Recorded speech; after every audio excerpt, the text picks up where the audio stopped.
ঘোষণা কৰা প্ৰাৰ্থীৰ নাম সলনি নকৰে আপে অথবা সমষ্টি এৰা ধৰা সন্দৰ্ভতো চিন্তা চৰ্চা কৰা নাই আম আদমি পাৰ্টিৰ নেতৃবৰ্গই।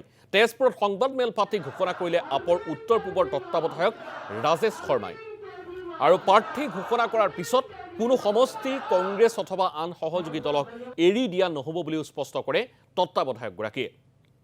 মিত্ৰতা অটুট থাকিব বুলি ঘোষণা কৰিলেও ডিব্ৰুগড় গুৱাহাটী অথবা তেজপুৰৰ ক্ষেত্ৰত দলটোৱে আপোচ নকৰে বুলিও স্থিতি স্পষ্ট কৰিলে ৰাজেশ শৰ্মা। देखिए हमने जो 3 सीटों का फैसला लिया है ये बहुत एनालिसिस करने के बाद लिया है।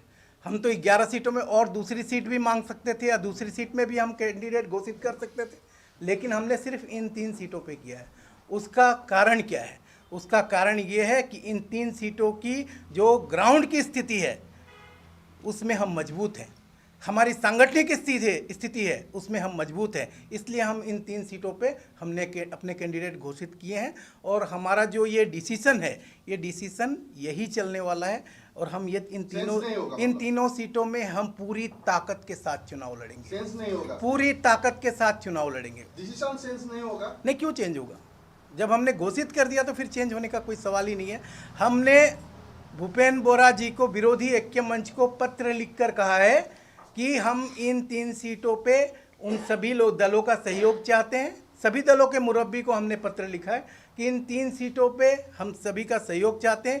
11 सीटों पे हमारा पूरा समर्थन और पूरी सहयोगिता विरोधी ऐक्य मंच के सभी दलों के साथ है, सभी साथियों के साथ है। हमें बीजेपी को हराना है। बीजेपी को हराने का मूल कारण है कि इस देश के गणतंत्र के लिए, इस देश के संविधान के लिए बीजेपी खतरा है। इस देश में महंगाई लगातार बढ़ रही है। ईडी और सीबीआई का प्रयोग करके, मिसयूज करके ओपोजिशन विहीन देश बनाने की कोशिश हो रही है।